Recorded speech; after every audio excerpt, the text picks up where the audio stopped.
Good morning. Transformation through trouble. We are in week 4 of 5 of 28 days of transformation, not to, but of. And over the past 3 weeks, we've been engaged in the process of transformation by clearing, by listening to, and beginning to answer the calling, and by navigating the gap between who we thought we were and who we really are. And you've had the handouts for work during the last week, which I know you are doing, right? Did you get yours? Everybody get theirs for today? Okay, good. And next week, our last week, we will take a deep and profound look at committing to transformation as a way of life. But today, there's something very important that must be done. Today, we're going to look at how God uses trouble as a tool for transformation. Let me say that again. How God uses trouble as a tool for transformation. Okay, everybody just breathe. I received this note from the universe not long ago. This is Mike Dooley's daily missive. How adventurous would life be if you were challenge-free?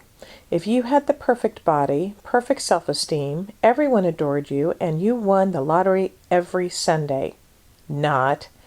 Now, what if, painful as they may temporarily be, you could choose a life during which challenges might arise whenever your thinking needed expansion, on the sole condition that every one of them could be overcome no matter how daunting they may at first seem. Now that's an adventure, baby. So, today's talk is entitled Transformation Through Trouble, but it could also be called Adventure of Adversity. Are you ready to go on an adventure together this morning? Good. Then let's go. And I want to begin with a series of questions. You know, don't you, that it is the nature of creation to evolve. And you know, don't you, that the universe uses chaos, disintegration, falling apart, stirring up, breaking down, explosions, all sorts of things that could look messy as vehicles of evolution. I love the Eastern adage, before brilliance, chaos. And do you also know that within all of that chaos, there's already a higher order? In the midst of all the disintegration, falling apart, stirring up, breaking down, explosions, there is already a higher order potentiality. Did you know that? Do you know that you are part of the nature of the universe, and so what looks like chaos, disintegrating, falling apart, stirring up, breaking down, things happening outside your control, such as a scary diagnosis, a sudden job loss, the death of a beloved, a rejection, a betrayal, whatever it may be, it has within it a higher order of potentiality. And here's the final do you know. Do you know that whether you or I will take that problem, that trouble, that adversity, and actually use it for our evolution, use it for our expanded thinking, use it for a higher expression of aliveness, use it for a deeper experience of God, is completely and entirely up to us. It is all in how we approach it. Challenges, adversity, trouble, these things are just part of life. Our beautiful Science of Mind teachings do not promise a life of trouble that is trouble-free. Come on, if you go on a soccer field to play soccer, you better get ready to get your knees scraped. It's part of the game. Challenges are part of life. Whenever our thinking needs to be expanded, transformed. But how we approach the game makes all the difference in the world. Did you know that? It is good to know, isn't it? Well, since we know that, then of course the question is, how do we approach it so we squeeze every last drop of benefit out of it and take our next evolution around our spiral of evolution? Well, I'm so glad you asked. First and foremost, it is important that we do not do a spiritual bypass around the problem. We can do that sometimes in New Thought, can't we? If we don't look at it, it's not there. I don't see it. But really, we must identify the problem, the challenge, and the trouble. Don't ignore it. Don't pretend that it's not there. Don't deny it. Identify it. If we are honest, there is always one we can find. Economic relationship, a deep sadness or pain of something old. I've taken my business to a certain level and would love to have a breakthrough. My experience of the presence of God is flat and I like it to be a little more alive. Identify the problem and then bring a certain mind to it. Be transformed by the renewing of your mind. It's my favorite Bible verse of all times.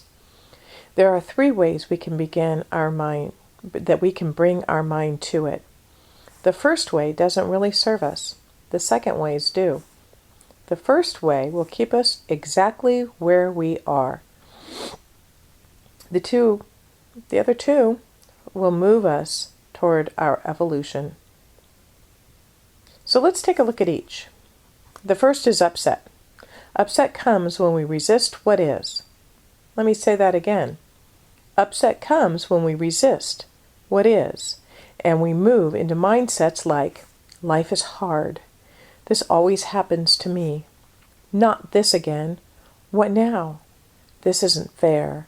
Nobody knows the troubles I've seen. After all I do for the world, this bad stuff couldn't possibly be God. This happens when we resist what is. Anyone ever done this? Anyone doing it right now with a situation? Is this approach going to support our evolution, our expansion, our having a greater experience of God the good in our lives? I don't think so. But, and this is an important but, it may be necessary for a short time. Remember, we don't want to do a spiritual bypass, so it's important we feel our feelings. We stomp our feet a bit, have maybe an itty-bitty pity party, or maybe a gigantic pity party. It's really okay to do this, but it does not support our evolution to stay there. I love the idea of when you're going through hell, keep going, don't stop, and build a condo. That was Dr. Tom Costa's line from the Palm Desert Church. So what are some other ways? How about staying neutral? Here's a story, a true story, to illustrate the second way of being. It's told in Eckhart Tolle's book, A New Earth, one of my absolute all-time favorite books. It's about Krishnamurti, a sage and a teacher who traipsed around the world for decades teaching the message of truth and oneness in his own way. People followed him for 30 years, and they really couldn't grasp his simple message.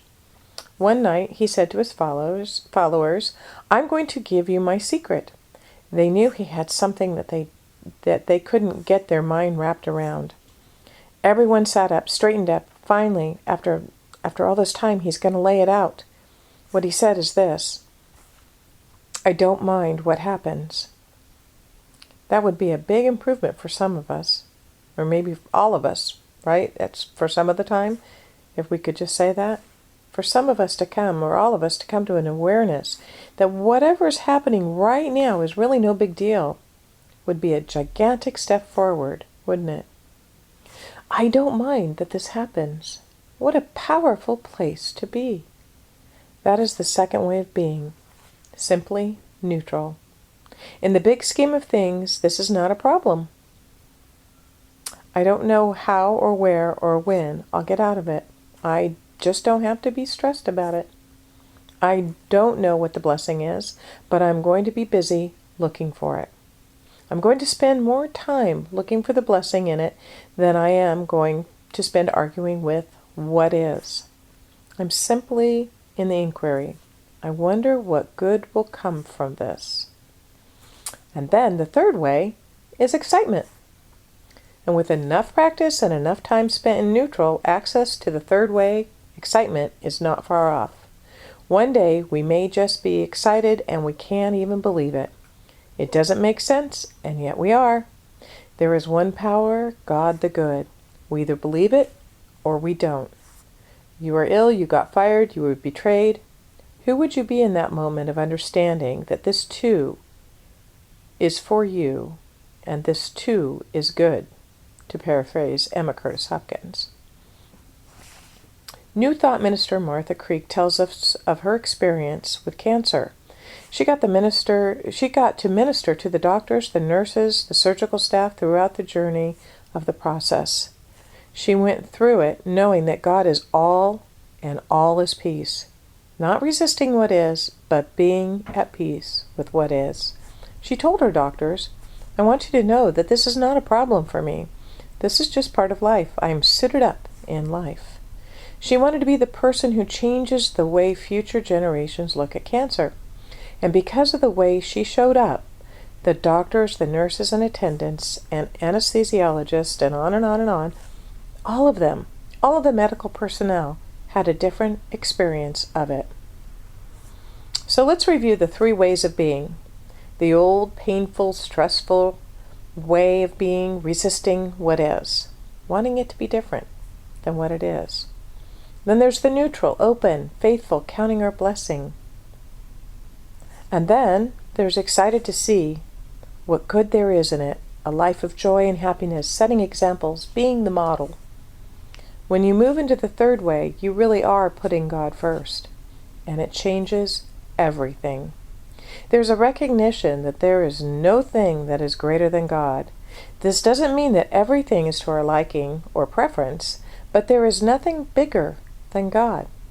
Don't spend time telling God how big your problem is. Tell your problem how big your God is. And then remember that within the problem itself is the orchestration of the possibility of a much higher order of living. So we bring a new thinking, a transformed mind to whatever trouble we are facing this day. For a moment today, find yourself thinking in an expanded way. Open yourself up and say to yourself, in fact, let's say these aloud together.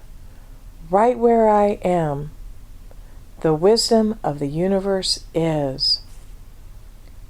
Right where I am, answers to every question are accessible.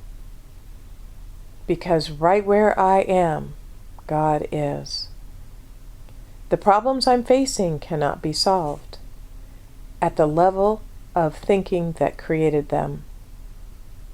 But there is another level of thinking available.